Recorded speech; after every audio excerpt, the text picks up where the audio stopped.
Yes, let me move my family members around. Can y'all see this? All right, if you can't see, you might want to move around a little bit. Thank you, bro. Thank you, man. Yeah, we got to move. We're finishing up a series about blended families. Amen. All right, y'all, can I get a better amen? Amen. All right, good. All right. And the name of our series is called The Second Time Around. It's getting it right the second time. Second, y'all remember the song? Second time around. All right, I got some people. All right, get over here. Get over here. Y'all don't know on this side. Y'all too slow. Praise the Lord. This is an AP class. This is an AP class. Praise the Lord, just in case you didn't know. Let me tell you, I was at the bank the other day, and something really funny happened. The bank usually open at 9 o'clock, right? So it was about a group of us. We were standing outside, watching and waiting on the banker to come open the door. It was 9 o'clock, and it was probably about 9 of us standing outside, and we stood there, and nothing happened. We stood there, and still nothing happened. So I said, Lord Jesus, what's going on? They don't want no business today? So about 7 minutes passed, and we were still standing out. So one man, he took out his phone. He started calling the customer service people, and finally, one of the ladies got the eye of one of the employees, and he said like that. And she said, and he said like this, right? And it was funny. It was funny because she went in on him. She cussed him out. It was funny. No, it was funny because okay. You know how some people don't know how to cuss? You know what I mean? Let me go on this side. Some people don't know how to cuss. I know they don't cuss. But some people don't know how to cuss. And see, she was Asian, and she had a thick accent. And she was using the wrong cuss words. You know what I'm saying? So she went in and she said, calling them names, kind of, blanks, and then she's supposed to call him a MF, but she called him a DF. And I was like, no, not D, you M. Right? So I'm standing there, and she is cussing this man out, from the bottom to the top. So he walks over to the door, and he pushes the door. And the door comes open. And he says to all of us, they open automatically at 9. And then he told the lady, he said, and I heard you. I heard everything you said. And I said, oh? And now I'm in the back, right? And I am completely rolling, man.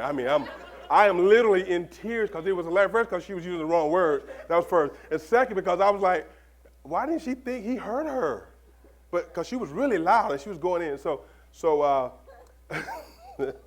we get inside and we start doing our banking and stuff. And so it was so funny. It made my day pretty much. Praise the Lord. So why do I tell that story? Because listen, most of us approach things, especially door like that at the bank, we approach things the same way. We kind of do what the crowd does. See, I was the last one in line, and I just stood there. And I'm thinking, did anybody, I know they checked the door. Right. So I just stood there just like everybody else. Right? We tend to do everything what everybody else does. Right? So nobody checked the door. And in the banking system, times have changed. Things are different. They call it now, I think Capital One came out with the motto that says, banking reimagined. And see, that banking system had changed. And guess what? It started at the door. And we didn't know it. Nobody educated us about this whole new system of banking. That it starts by automatic doors. You just 9 o'clock, you just open and come in. Nobody told. We stood out there like knucklehead. We probably still stand out there today. I felt that dumb, like, oh man, that was just really dumb. Nobody checked the door. Oh wow. But I was right with them. But listen, so what does it have to do with us in this lesson? Because oftentimes we approach blended marriages the same way. Just like everybody else. We stand at the door and do it just like everybody else does it. But nobody teaches us and trains us how to do it differently. Right. Well, you can't say that at this church, CrossRoads. So for at least the last 4 weeks, today included 5 weeks where you've had some pretty good teaching on how do you live a blended family life. How do you make it? Because just like the banking system, what blended families is, it really is marriage reimagined, because it was never God's plan, because God didn't want divorce. no condemnation if you've had one. I grew up in a blended family. My parents were divorced, all right? So it's no condemnation, but that was never God's plan. Right. So you have to do marriage reimagined, right? And so how do you do that? You do it using the scriptures, and God will teach you how so that you won't become a statistics, because you do remember what the statistics are, right? You remember this? What's this? 65% of all second marriages, what? They fail. Right? So we for the last 4 weeks, we're going to get you in the 35%. Get you in the 35. Just in case, we just get you in the 35%. So when you see your significant person and they want to talk to you, you got to test them to make sure they got 35% mentality. See, if they got 65% mentality, they're going to want to get a divorce when trouble comes. Praise the Lord, somebody. I thought I'd get a better amen. So let's review. Can we review? Because I got to catch our guests up, and then we're going to get our last lesson on how do we make blended families work. Because, again, I told you, my parents grew up. I grew up. My dad and mom got divorced when I was in second grade, I think it was. And my mom, a couple years later, she brought my stepfather home, and he was just anti-everything at the time because we had all afros, and he had a bald head. And that was not good because he blew my cool. I was trying to be cool, you understand? And he just blew it. Praise the Lord. So as we leave this topic, I want you to listen. What we're going to talk about today, we're going to review, right, over some of the things we talked about for the last 4 weeks. And I want you to take a doggy bag home. Y'all know what doggy bags? Those that go out to eat know what doggy bags are? Yeah, you take some stuff home? Yeah, okay. All right, so I want you to pretend like you got a doggy bag, and you're going to take some of these good facts home. Let's review, all right? Y'all remember? Okay. Yeah, you want a doggy bag, right? Just in case. When somebody come knock on your door and they want to talk, you have your doggy bag with you. So no, I'm in the 35%. If you ain't get the 35% mentality, then we can't make it. Number one, what did we learn? Week number 1, we learned this. If you're visiting with us for the first time, you have a abbreviated copy of notes what we give out so you can go home and talk about them. Number 1, we learned this. Listen, heal before you date. That's right. No more bad history. Y'all remember we talked about that? Yes. You got to have real conversation. Ask hard questions. Yes. You do. You just don't meet someone and get married like I met people in the military when I was in the Air Force. They would just meet each other and get married. Right. And I had a guy that met this girl in we was in tech school right after basic training in the Air Force. He met this girl and they met, they did things they weren't supposed to be doing. Y'all get the drift? Ain't no kids in here. I can talk, right? I can talk. So they had sex, right? They may have had sex and all that stuff. And then, it was his first time and he married her. His mama called me because I was good friends with him. And she was begging me, please don't let him. I said, ma'am, I can't. Nothing I can do. I'm trying. And it didn't last. They never lived together one day. They got a divorce. You see? Because we do the same, just like at the bank, we do the same thing. We stand there just like everybody. But listen, so if you've been through a divorce, or if you've been through are you in separation, divorce, or death, you need time to heal. That's right. Because what you're going to do, you're going to create bad history. All right, that was week 1. You got to go back on YouTube and look at it, all right?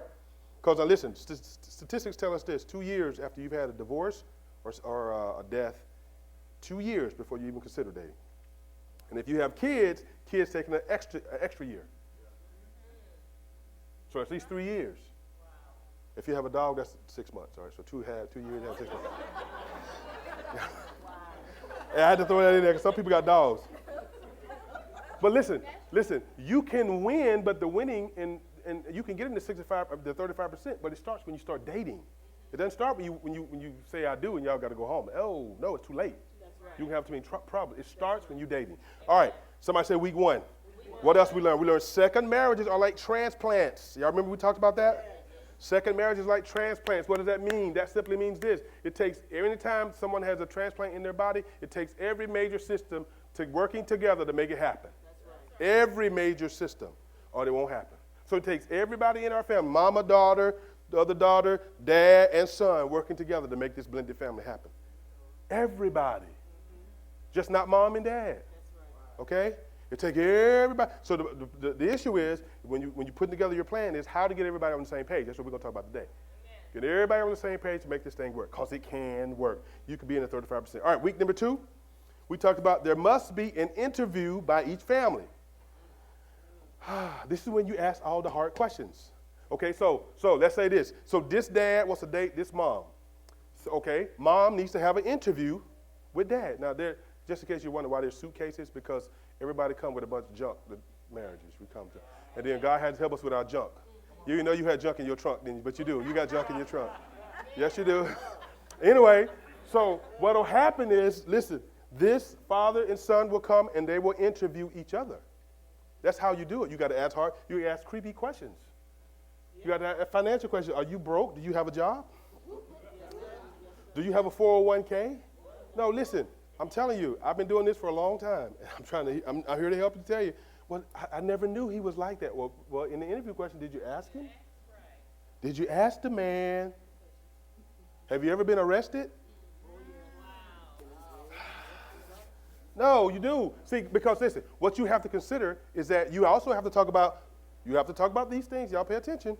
You want to make sure that the new son don't try to date his stepsister. No, but you have to talk about it. Because if you don't talk about it and it happens, it's going to mess up a whole bunch of stuff. That's right. No, that's right. On this side over there. I think that side. I'm going to put my go this way because they're not talking much on this side. But y'all see what I'm saying? But these are the things you have to ask creepy questions like that. You have to talk about it. You have to get it out in the open because you don't give place to bad habits. You can't give place to the enemy who comes in and sows seed. But it's out in the open, then he has no secret little stashes that he can get in and mess things up. That's right. Because he will. Because you want to make sure daddy don't be looking at the daughters. That's right. Amen. That's right. Man, listen, I've been in ministry a long time. I can tell y'all stuff making your hair curl. I've taught high school for 8 years. I can tell you stuff that people did and they didn't know. But if they had just asked the hard questions, at least it would have been out to the front where we can deal with it. That's right. Amen. Amen. All right, where we at? We're on the interview, right? Yes. All right, next, listen, you must create a tough environment or a tough culture. It begins with our questions. Y'all remember we talked about Abraham and Sarah, remember that? And then Ishmael, because Sarah got weak, and then she told Abraham, you can sleep with my handmaiden. And Abraham said, okay. We're going to go back to that. They're going to help us out some more. But he said, okay. And then they had Ishmael, and the Bible said Ishmael was crazy. That scripture said he going to fight with everybody that come in. He said he's going to fight. So you have to create cultures that can handle, listen carefully, or you're going to miss it. You have to create cultures that can handle the personalities in your family. I'll say that again. You have to create a culture that can handle the personalities. Ishmael was very mean, rude, disobedient, arrogant. So your culture in your home can handle that personality, but you have to create it through God's word. Y'all hear? You create a culture that can handle personalities. That's why you have to kick people out of families. Get out of here. You don't belong in our family. No, your culture is weak. God creates a culture so that all people can come to him and live. You know, some people you wouldn't want living in your house. There's some people you wouldn't want living in your space. But God's not like that. He invites everybody, come on. Why though? Listen, why? Because God has created a culture called love. That everybody, doesn't matter. Come on. We ain't going to turn you around. Just come on. Just be prepared to change. And the change is not up to the people in your family. The change is up to God. Y'all listening? So again, you got to create that culture. That's between mama and daddy is going to be the initiation of that culture. So that everybody can come in and live. Because I was sneaky. Growing up, I was real sneaky. That means I used to do sneaky things. All the sneaky people like this and looking like this. Just look straight. I won't look your way. Just look straight. But I was really sneaky. And my stepfather, he was so good, man. Today's his birthday. He called me today. He said, this morning while we were in the meeting, he called. It's my birthday. I said, we already called you. Praise the Lord.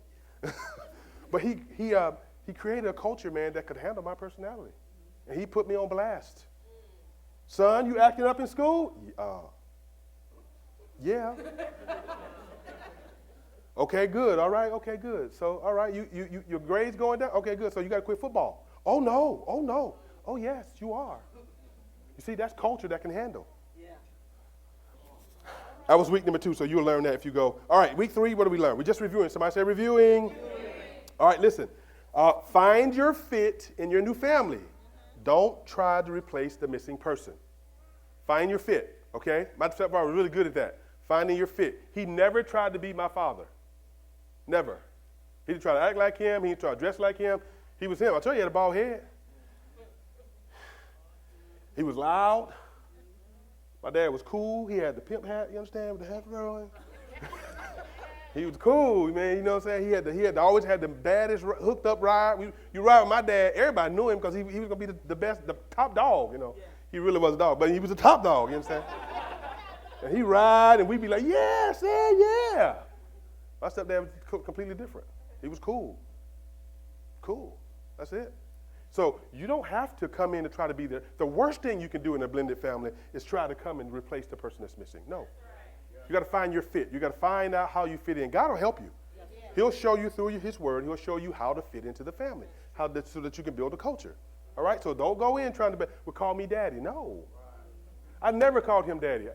Okay. I'm from the South, all right? So we had nicknames. My wife always gets me on this. My stepfather's name is Charles. His sister named a son after him. So they called him Big Charles and his nephew Little Charles. So all my life I called him Big Charles. Never called him father. He never required of it. You see the fit? He said, be you. And our relationship would be. Today he turned 76. When I met him, I forgot how old he was. My mom died. She was 35. He was in his, I think he was 40. I think he was 41. My mom died. It took him 20 years to get remarried. 20. It's a long time.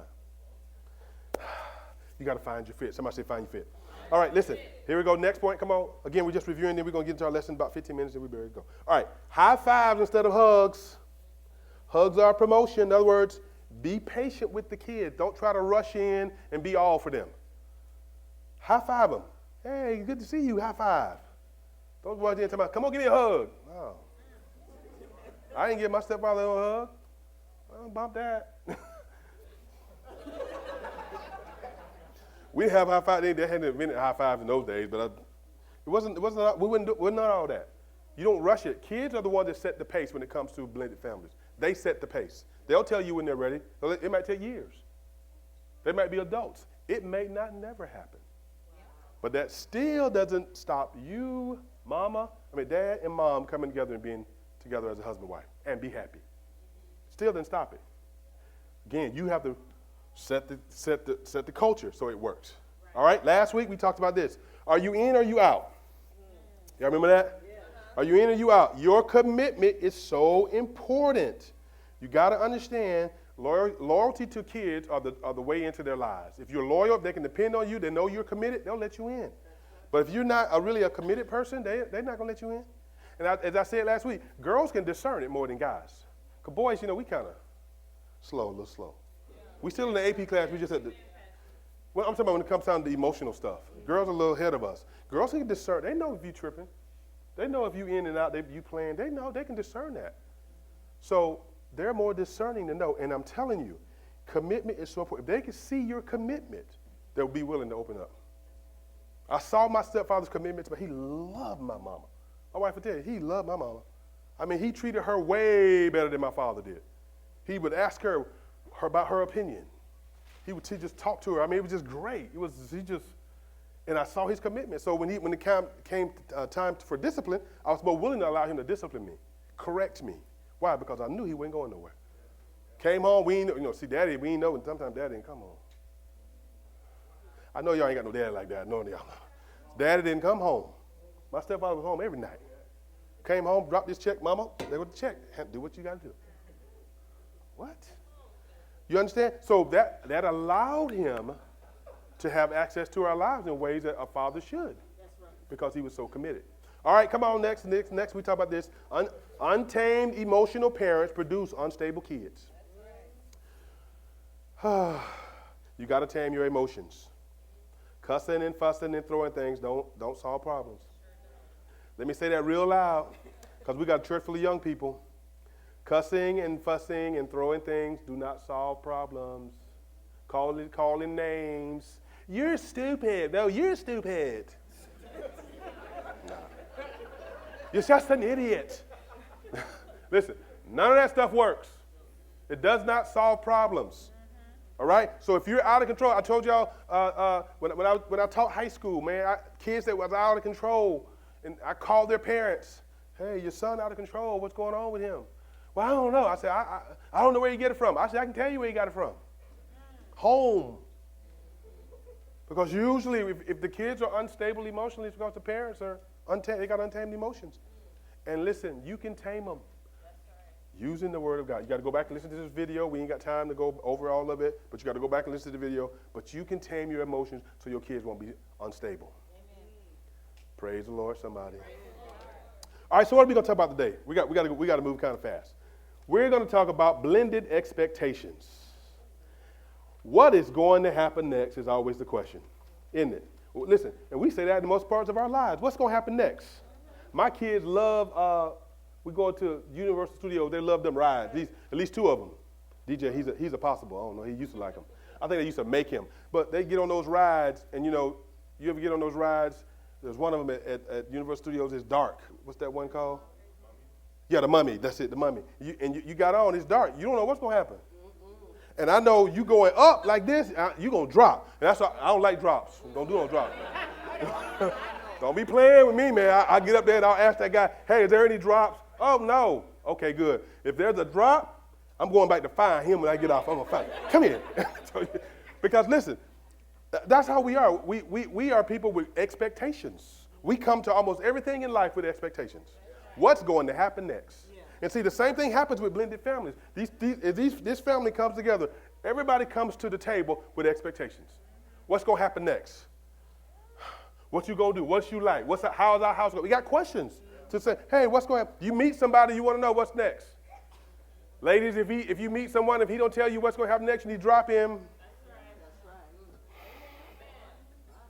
Guys, if you meet a young lady and she should be looking at you and say, okay, what's next? Because you're the one that controls expectations. See, I'm trying to be nice because it's family and friends. I'm trying to be nice. I don't want to say anything, because if he's asking for expectations, amen, before you tell him no. That's right. That's right. All right. So listen, especially in a blended environment, you don't want to do that. You want to mess it up with sex. Because sex throws off all expectations. The worst thing you can do before marriage is sex. The worst thing. Because it's such a powerful instrument tool that God gave us to help blend us together, to make us one. It's so powerful. The worst thing you can do is to bring together man and woman, and then all the expectations are off.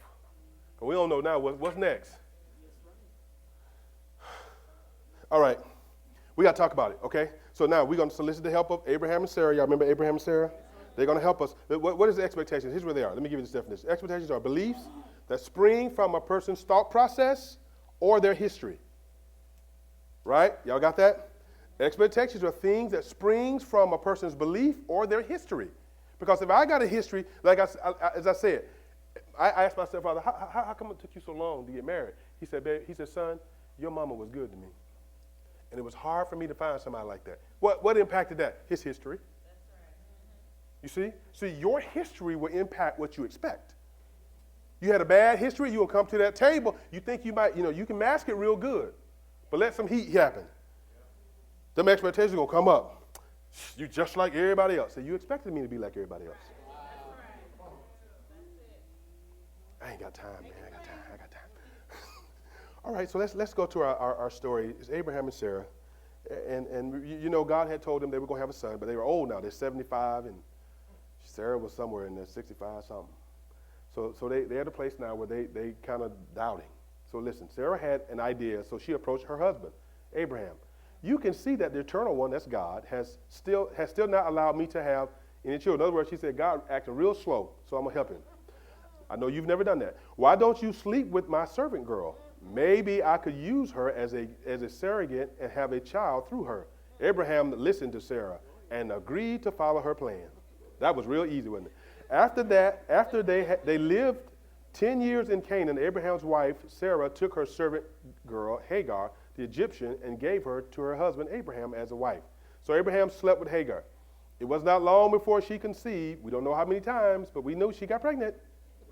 Right?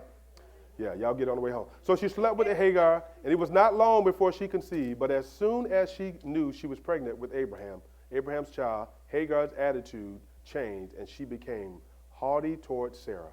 Sarah would not tolerate her servant looking down on her, so she approached Abraham again.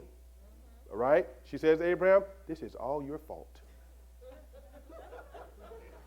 Now, see, do y'all ever talk back to the scripture? See, I be talking to Sarah, that, you know how you used to talk back to soap operas, y'all? See, my grandma used to talk back to the soap operas. Girl, you better not do that, Hope. Bo, no. Y'all, that's days of our lives. I don't know if y'all know that was bad. So I'm talking to the scripture like, Sarah, you know that wasn't Abraham's fault. That was your fault. Here's what our problem is. Listen, here's how blended expectations are so important. Because Sarah expected Abraham to do something. She expected Abraham to say no and continue to believe, but he didn't. You see that? Based on her rebuttal, it's your fault. What was her expectation? I expected him to say, no, Sarah, let's continue to believe. See, when you come to bring a blended family together, there should be an expectation of clarity. That's the first one. Clarity. Yeah, clarity says, listen, we have goals, we have objectives, we can do this, we have to work together as a team. All these things is going to happen. Yes. But you have to be clear on what's going to happen next. So when husband and wife comes together, blended family, the first thing you need to sit down and talk about is to get clear on where we're going. What we doing? Who's going to do what? Because this is where problems lie. And then blended families, they can't. And then, they'll have sex and all that. And then it's harder. You got to take a blade and go through and cut and sew up and cut and all, just to try to get it open emotionally. Because everybody get all a wreck. Because nobody's clear on what's next or how we're going to live as a family. Right. Y'all here? All right, so let's talk about it. All right, so listen, here's what clarity does. Clarity helps families focus on what's important. Y'all heard that? See, God's word is the most important element of a blended family. It is. So, but what clarity does, clarity helps us focus on the things that are most important. Abraham, so we will learn later that Abraham, he got this message. Because when Isaac was born, he was very focused on what's important. God told Abraham, go sacrifice your son. Yes, he got up, he did everything God told him to do. Why didn't he do that with Sarah? He learned. You see, he learned how important clarity to everybody around us is. Everybody in the house got to be clear. Everybody, because listen, he took Isaac and he told his servants, come on, let's go. We're going up to the mountain, we're going to sacrifice. Let's go. We're going to worship. So he was clear on we're going to serve God and do things the way God wants us to do it. It happened later in life also with, a little bit before when God told Abraham, he said, Abraham, circumcise yourself and everybody in the house, in your clan. So Abraham circumcised himself. Now that was pretty. was pretty. I would have opted out on that one. I'd be like, okay, now God, you mean to serve myself? Oh, that is way beyond me, right? But no, the Bible says that Abraham did it. He circumcised himself and everybody in there, even his son Ishmael. I know Ishmael he didn't like that, but everybody did. But how? Because Abraham learned from his mistake, and then he started to teach. We got to be clear on what does God want? Why is God bringing you together as a family? Is God brought y'all together? Yes, we do. Okay, why? Let's get clear on it, and let's understand how we're gonna live. That's clarity. It's real simple. Come on, next one. Listen, clarity helps everyone see the end results.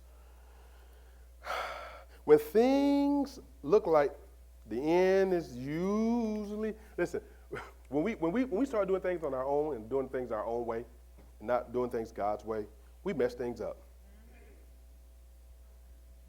Right? Abraham and Sarah, all they had to do was continue to just believe. Because clarity helps everybody to see the end result. Abraham just came together and said, hey, listen, we're going to believe God. I know we're old. We're 75 and we haven't had no kids. And, time is running out. But we're just going to continue to believe. And now I say that, and I know it's easy for me to say it. Because I can't, it's hard for me to wait 3 weeks for something. Abraham had waited, he waited 25 years total. At that time, he had waited maybe 10, maybe a couple years or so. And then God let him wait all the way till he was 99 years old. And he made it come to pass. But you got to understand something. Clarity helps everybody see the end result. Where are we going? We're going to be the best family. We're going to be the greatest family. How are we going to do it? We're going to do it because we're going to do things God's way. We're going to love each other. You got to talk about it. If you don't talk, you can't naturally assume that people are going to get it. Especially in a blended family, because everybody comes with what? History. So you have to talk about these things. Even if you have your natural family, come together, talk about, make sure you're clear on how you're going to do family. We're not throwing each other away. We family. See, I know some of you, your family members, you haven't talked to them in years. I know. But that's not how we do family. You do family, especially in God's house, in God's economy. You don't throw people away because y'all don't get along. No, you still love them. You find a way. God will help you. Somebody say clarity. All right, come on, next point. Come on, next. We're going to blend these families. We got to have the expectations of respect, because respect builds trust. Clarity will help you respect the others. Y'all here? It will. Listen, let me read this. Then Sarah said to Abraham, "It's all your fault. For now this servant girl, listen to this, of mine despises me, though I myself gave her the privilege of being your wife. May the Lord judge you for doing this to me." You see how Sarah done went in? She went all the way in. She took her wig off and went in, brother. She was mad. She took that thing off and said, "It's all your fault." See, I'm going back to my childhood. My mom and them, they swear wig, you know what I'm saying? Back in them days. Took her wig off and said, "It's all your fault." And may God, then she got real spiritual. May God judge you. Y'all know how you get spiritual when you get mad. You think God on your side because you mad? You know, your Lord going to punish you. God's coming after you. Where did you learn that at? No, listen, the expectation of respect says this. It says, real simple. Now, you got to understand something about respect. Respect it can be difficult if you allow it to be. Right? It can be real difficult of respect. When my stepfather walked through the house, when he first came to our house, all my mom asked us to do was respect him as a man. Just respect him. You ain't like him, just respect him. Right? And it's not something you force.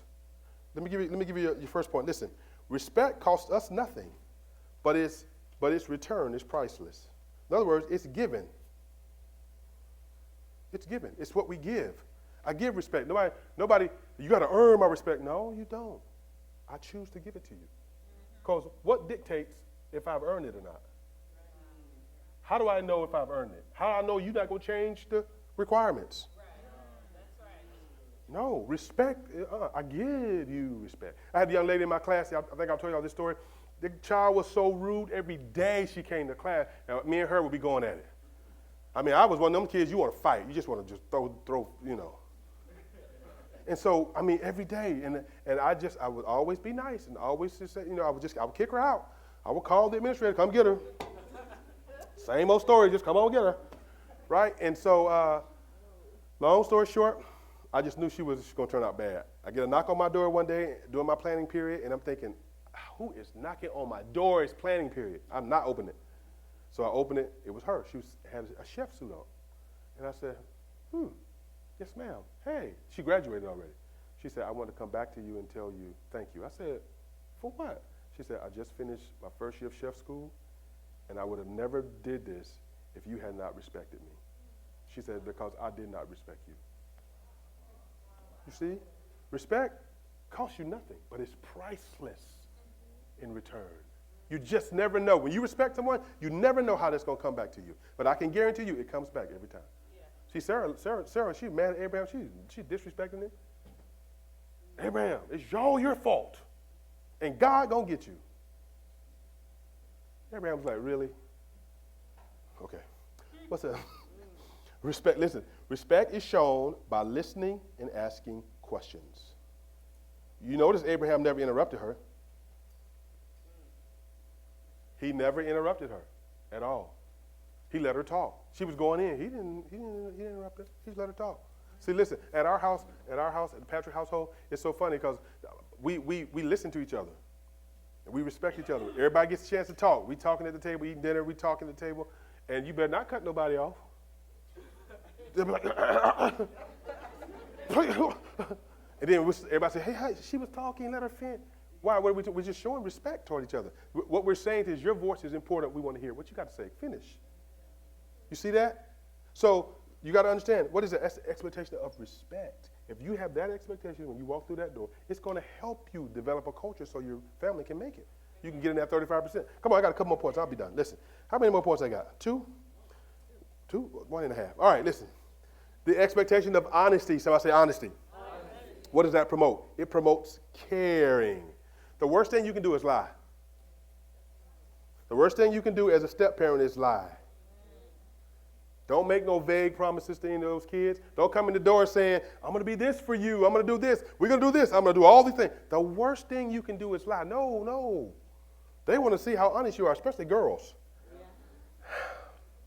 Yeah. Why? Here's why. Number one, listen. Dishonesty kills respect and trust. If I don't know you're honest, you're not going to get my respect, and it's going to be hard for me to trust you. See, the first step to trust is respect. I'll trust you if I can respect you, right? If I know, listen, blended families, if I know when my mama leaves home, you're not peeping in my bathroom door, then I know I can trust you. If you don't think girls think these thoughts, just talk. They do. Boys too. Because in this day and time, we got all kinds of stuff going on. But dishonesty kills respect. Dishonesty will not allow trust to ever manifest in the relationships. Ever. You got to be honest. Just say, hey, listen, you're not human. You're not superhuman. You can't do it all. I cannot do that. It's too hard. I had a friend that he just didn't, a blended family. He just didn't like some of his stepdaughter's friends. He didn't like them. So he told her, I don't like your friends. But I love you, and they can come home as long as you're here. I'll love them through you. If you want them over here, I'm not going to stop that. But I don't like them. They were able that the culture could handle that. And they talked about it. And sure enough, there were some bad apples. And she came to him and said, I'm so sorry to have. He said, you don't have to apologize. I'm just here, baby, to tell you. I just wanted to put it out there. And see, instead of just not saying anything, sitting in the back, treating them all mean when they show up. No, man. Be up front. Is it quiet because y'all listening? Or y'all just, okay, all right. Again, expectation of honesty, what does it do? It allows them, talking about the kids, allow them to see your limitations. Listen to this. Then Abraham fell on his face. This is another time when God was still trying to get him that son. Abraham fell on his face and erupted into laughter in a moment of private absurdity as he thought to himself, yeah, right. How can a centurion father a child? Am I supposed to believe that? Sarah, my wife, 90 years old, is going to have a baby? See, now when God came back to Abraham, and Abraham is 100, he's 99, and Sarah's 90, and God said, hey, the baby's coming. And Abraham fell to the floor, and he was honest. He said, listen, how's this going to happen? I'm old. Sarah, 90. We don't have a baby. Did y'all see on Facebook where the one lady had, it was 77, 76, and they had a baby? Oh, no. Yeah. She had her first baby. They've been trying for years. And they had their first child. Now I don't believe everything I see on social media. I was kind of questioning, like, that don't look right. But okay, now listen, it happened in Abraham and Sarah. But what I love about Abraham is Abraham was honest with God. And see, the problem is with us, we don't be honest with God. So how are we gonna be honest with each other? That's right. Tell God, hey man, I don't believe that. That's just hard. Can you help my unbelief? Jesus had one guy ask him, can you help my unbelief? Because I can't, that's just too hard. You see that? So when you come in relationship, be honest with people. Be honest. Honesty, what it has done, it lets people see your limitations. It lets people know you have to grow in certain areas if you need to grow in those areas. Abraham needed to grow in his faith, so God had to continually challenge him in his faith, just like you have to grow in certain areas. All right, our last point, then we're going to be done with this series. We're going to another series next week. All right, listen. The expectation, last one, is the expectation of time and faith. Time and faith, because all good things take time. Time and faith. You understand? Listen, so when families come together, it's going to take time for them to blend to one. It's going to take what? time. It's going to take what? Time. The kids might be out of the house by the time the family comes together. It might take them to get kids of their own before the family comes together and be a real family where y'all can have conversations and not kill each other and hate each other. It's going to take time and faith. Faith in God, right? Yes. Faith in God, and then faith in each other. Faith. It's going to take time. So don't come in rushing it. No, it's the worst thing you can do. Come in and say, hey, I know this is going to take some time. It might not. And listen, some kids, it might not take them as long. But most of them I've seen and counseled with for over these years and have listened to other counselors, it takes time. It took Abraham and Sarah time. Ishmael came, crazy, time. And then faith in God. What does God want us to do? All right, here's what I want you to do. I'm going to turn in your Bibles. I know you got one somewhere. If you got one, try to look on somebody next to you. I want you to turn to the book of Psalms. All right, I want you to, because I'm going to give you homework. This is going to be your homework, especially if you're in a blended family, if you know someone in a blended family. Turn to Psalms 103. Okay? Y'all there yet? Come on, man, I got 2 minutes. Y'all got to hurry up. Yeah. Y'all in life groups, right? Life group people should already been there already, right? Oh, look at my thing just taking forever to get here. Come on. Somebody said, don't be blaming us. You ain't there yet either. Yeah, Psalms 103. All right. My book came together. All right. Psalms 103. This is going to be your homework. It's going to help you. Because here's what I want you to do. I want you to pray this over your family. This psalm. Okay? You're in a blended family situation. Use this psalm and pray it. I said it's going to take time and faith in what? Faith in God's word. As we have faith in God's word, as I said before, faith can change anything. But faith in God's word will definitely change your family. Now we read from the NLT version. Mama version you got?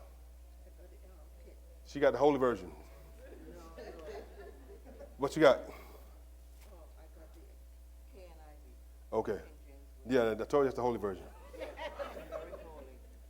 Listen to this.